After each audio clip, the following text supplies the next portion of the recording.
Good morning, alas 8 ng Miyerkules, Marso 17, Anyo 2021. Muli ito ang inyong lingkod, Kanton. Naghahatid po ng mga updates sa atin pong nire-research. Kung ito bang Marcos Gold, Italiano Gold ay totoo o hindi. Ang atin pong ipinipresenta ngayon, wag po sanang masasaktan ang atin pong mga kababayan na strong supporters sa mga loyalist ng Marcos family. At dahil nga po ang akin pong ginagawa ngayon ay ang pagtingin. Pumihit muna tayo ng ating paningin dun sa kabilang side ng barya o sa the other side of the coin. Hindi po nangangahulugan na ako'y anti-Marcos. Hindi po nangangahulugan na pumihit po ang aking personal na pagtingin sa mga nagawang kabutihan ng ating Pangulong Marcos naging ng ating unang ginang noon, no? Ito po ay very objective po, pinipilit ko po maging objective, although sinasabi ko rin na siguro nasosobrahan kapag ako ay nagre-react. Doon po base sa aking mga nababasa o aking binabasa na akin naman pong isinishare sa inyo. So, wag po sana natin itong ituring na ako ay anti-Marcos na dahil dyan, ano? At ako ay naghahatid na ng masamang balita. Pwede ko po namang bigyan kayo ng positive na pananaw o perspektiba. Gayon nga, baka naman maging false positive at ayoko pong maging maakusahan later on na ako yung nag-deliver sa inyo ng hopium. Hope o hopya. Yung baga yung mga yung may mga diferensya sa pagsasalita ay yung mga ngungo hop. So, atin pong aking pong ginagawa ay demystifying. Kailangan po nating lumabas muna dun sa kahon. O dun sa kahon na puro pagpuri ang ginagawa natin, nakita natin yung mabuti, pero hindi naman natin nakita yung talagang actual na dimension base dun sa mga account ng mga nakakaalam. Hindi po natin makikita ang tunay na baraha. No? Kumbaga, yung laro natin, barahan natin ay yung ating nakikita. Nakalatag sa at nakatago at natin nababasa, pero yung mga baraha ho ng ating mga kalaban, hindi ho natin nakikita. Paniwala tayo na panalo itong karta ko. Karta 7. Naku, okay na to. Meron palang karta 8. Akala nung karta 8 siya na panalo. Yung pala may karta 9. Yan. Kaya ito po ay isasagawa po natin as much na meron po akong natitisod na katiwa-tiwala, credible yung mga account. Yan po yung aking hatid na sa ganun, madiskubrihan mo natin. At syempre lalo pa, para makaiwas po tayo sa mga mandaraya, sa mga racket, sa mga sindikato na ibig ay pagkakitaan kayo. Hindi yung para makapamahagi ng kayamanan ni Marcos, kundi para kayo ay pagkakitaan. Kaya sila mismo, I think, ay nakatulong sa pagkongkak, sa pagtagni-tagni ng mga istoryang misleading lamang para kayo ay malansi. Nandyan siyempre sina Don Tiburcio at yung kanyang grupo na Alpha Omega magpasa hanggang ngayon.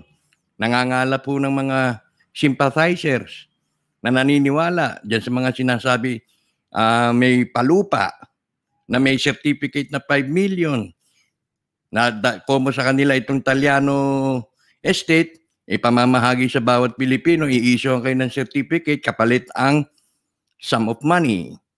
At nandyan din siyempre yung kay Ferdinand Lagundino at maging dito sa nagpapanggap na Prince Robert Taliano Cuno, na ang kanya namang modus ngayon ay ang pag-i-issue yata ng ATM. Yung ATM na yan ang gagamitin in case na magkakaroon na ng currency reset. Ang kinakataka ko lamang, paano niya na-determina, meron ba siyang first-hand information tungkol sa mga pag-uusap o mga usapin na may kinalaman sa currency reset? Insider ba siya? Para sabihin niya na itong ATM na to na aming ini-issue, nadidepositohan mo, halimbawa, hindi ko sinasabing yan pero halimbawa, itong aming ini-issue ATM, didepositohan mo na 1,000 para sa ganun ay itong gagamit mo pagka nagkaroon na ng currency reset ay isa po yang faulty claim. Dahil wala naman ho sila doon sa mga pangyayari. Wala ho silang first-hand information. Maging si Don Tiburcio. Ngayon, kung nagkakamali ako, come forward Robert Lachica. Kung nagkakamali ako, come forward Ferdinand Lagundino. Ang kadalasan, no, na napapaniwala ninyo ay mga hindi siyempre nakakapanood nitong ating programa. Kaya sana ay mag-subscribe at i-share ang bahaging ito at i-rekomenda sa mga inyong kaibigan para hindi po sila mahulog sa daya, gaya ng daya, pandaraya ni Satanas. Bago po tayo dumaong dun sa atin pong primer na The Taliano Gold Fraud, nais ko po munang batiin ang ating pong donor ngayong umaga. Yan po si regular donor ho ito, walang palya. Sabi ko noon na pinahinto ko muna yung illicit o pag-solicit ng donation dahil nga sa pandemya, sige pa rin siya. Padala sa atin ng kanyang monthly toka. Si George Bascos. George, magandang umaga sa iyo. George Bascos ng Taguig at Rojas City. And of course, kung hindi po ako madalas nakakapag-live dahil yan po ay hindi pa po tapos yung akin pong renovation. Munting renovation lang naman dito sa aking studio space. Siguro by Thursday ay pwede na ho tayo mag-live. Sisikapin ko po. Pwede po ang mangangako. So, sa ating pong pagpapakilala ng ating primer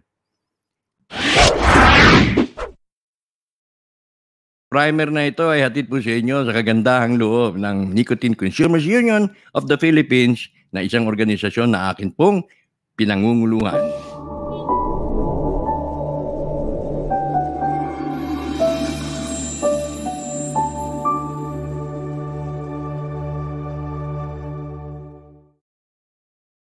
Alright, tayo na po yung magbalik dito sa ating primer. Ang pag-aaralan po natin sa mga darating na araw, bukas, para sa Good Morning alas 8 ng Huwebes at Biyernes. Ito pong panulat ni Bob Cauty. Hindi ko alam kung tama yung aking pronunciation. Sinulat niya ito noong 2018 at meron po siyang aklat, no? Na Fool's Gold ang pamagat. Dito hindi ko mabasa masyado. Pero yan atin pong i-elaborate yan bukas, sa Biyernes, at baka kumabot pa tayo hanggang Lunes. Yan po ang magiging focus of our attention. So sa ngayon, sinasabi po rito dito sa The Taliano Gold Fraud, ito'y makikita po ninyo sa bobcauty.wordpress.com. At nakalagay po dito na sinasabi niya na wala naman isang dokumento na pinipresenta ang mga Talyano na nagsasabi na sa kanila ang Pilipinas. Wala po. Yung korte, yung sinasabi nila purported na dininig na sa korte, ay wala po yung malinaw na resolusyon. Maging, yung sinasabi, diniscuss nga ito ni Homobono Adasa. Nakita naman sa video, ay hindi po nangangahulugan na sapat yun para pagpatunayan na merong ang Talyano. Okay, sabihin man ng isang abogado, isang magiting na abogado na naniniwala siyang totoo na ang buong Pilipinas ay pag-aari ng Talyano, hindi nangangahulugan na yun talagang dala niya. Dalang paniniwala ay yan na ang actual na facts. Huwag po tayo padadala dyan. Mga sales points po yan, mga propaganda po yan. So, sinasabi rito, wala naman po ni isang dokumento na magpapatibay na ang Pilipinas ay pag-aari ng Talyano except the Marcos-ruled parts. Hindi ko alam kung ano ibig sabihin yan. Pagtuloy po natin para maintindihan. So, meron pong mga bahagi na tila deliberate at anachronistic fraud. Ibig sabihin po yung deliberate sinadya at yung anachronistic, yung itinaun ho yung timing, yung timeline, na pagpepresenta ng timeline para makalikha po ng impression towards that fraud idea or fraudulent idea. So, it simply does not support the Talyano claims in any way. Sabi niya rito. So far, this is simply a real estate scam. Marami na pong na-scam, Yung mga nag-i-issue ko noon ng certificate, yung mga squatting syndicate, lulusob rin sa isang lugar, tatayuan nila ng tarpaulin at sasabihin kanila yon. So, which the Italianos used to get money out of people for property they did not own. More recently, the Italianos have used their fraudulent documents to explain documents to support their contention that Ferdinand Marcos made his vast fortune from a gold deal. Tandaan po nito. Ito po ang ating hinahanap. Tinatay up yung Italiano gold kuno doon sa pagkakaroon ng maraming ginto ni Pangulong Marcos. So Ferdinand Marcos made his vast fortunes from a gold deal between the Italianos and the Vatican rather than from thriving the national treasury of the Philippines or for thieving, yung bang nasamantala o na diskumpyado o ano tawag niyan? Naargabyado ang national treasury ng Pilipinas and in doing so, destroying the nation's economy. Hindi po ako may sabi niyan Sabi po rito sa artikulo na to. So, the Italiano proponents have carefully avoided validating their documents through a forensic document examiner nor through a historian familiar with that period. Mga may istorya po. Nagpalabas na po ng konting statement si Ambito Campo, na dating head ng National Commission for Culture and the Arts. At syempre, itong si historian na si Xiao Chua. So, until they choose to submit their documents to such examination, there is no cause to accept their presentations related to the Vatican borrowing money as any more truthful than any other document they have presented. Bakit natin kailangan tanggapin yung sinasabi ng mga claims na to na ginagamit ng mga sindikato o yung mga gusto nilang papaniwalain na ang ginto ni Marcos ay galing sa mga Talyano na pinautang sa mga Vatican na binawi ni Jose Antonio Diaz at yun ang dinala dito sa Pilipinas. Wala namang nga katibayan na yung ginto na yan ay galing sa mga Talyano. So, all that is left is to establish whether it is reasonable that the Talyanos possessed 720 tons of gold, of which they loaned, pinautang daw sa Vatican ay 640 tons of gold so that Hitler could finance World War II. Yan ang mga istorya. They do not explain, hindi pinapaliwanag kung bakit kailangan mangutang ng Vatican, kung bakit kailangan maghakot ng ginto ng Vatican na galing dito sa Pilipinas, nor any rational reason why Hitler should have been given anything by the Vatican. Bakit bibigyan ng pera ng Vatican si Mr. H? To understand the enormity of this amount of gold, para maintindihan kung gaano kalaki itong ginto na to, consider the vaults of Bank of England, which contain about 20% of the world's gold bullion on behalf of several governments. Ay yung mga pinatago po pala, ayun. Nasa Bank of England po pala, yung ibang mga gold bullion na pinatatago sa Bank of England, consisting of 20% more or less of the world's gold bullion holdings. Some 5,000 tons worth in the region of 250 billion. It is reasonable, sabi niya, that the Italianos possess 140 times of gold. Kung yan ang tatanggapin natin, na mas mahigit pa, ang holdings ng mga Italiano maabot na 140 times the gold in the Bank of England.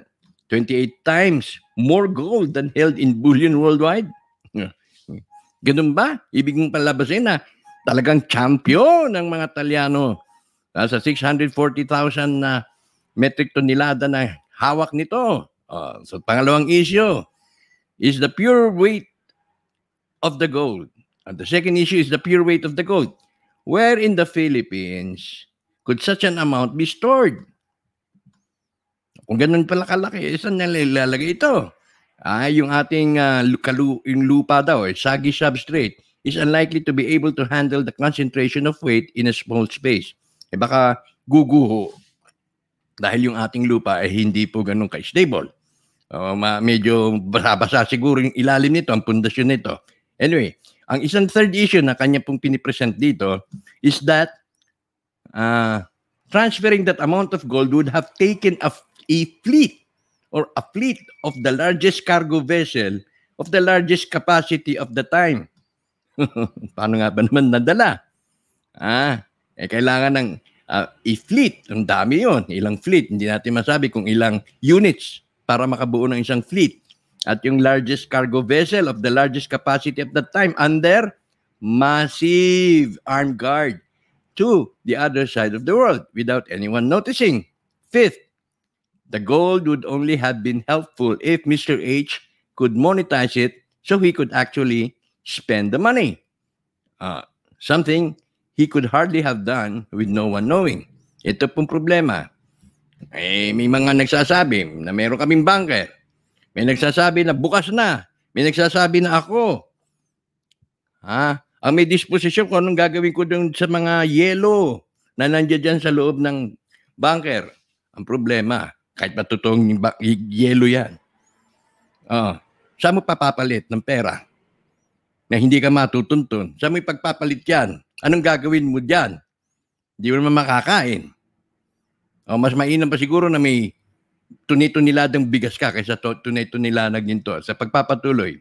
So, how did Mr. H finance the war?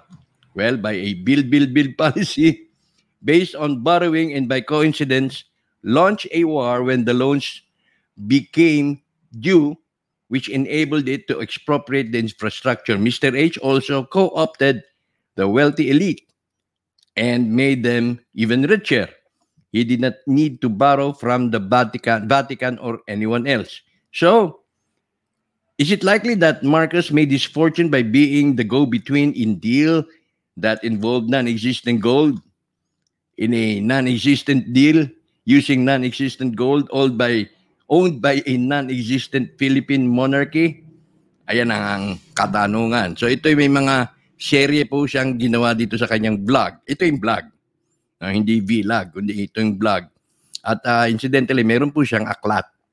The Fool's Gold na ang nilalaman ay more or less ito rin pong mababasa natin dito sa kanyang vlog sa bobcauty.wordpress.com. Isa-isahin po natin to.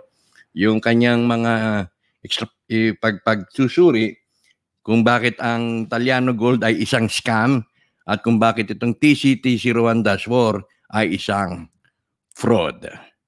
Muli, si Ka Anton, sisikapin ko po na tayo'y magkita-kita bukas para sa isang live edition dito sa ating programang Wealth of the Nation.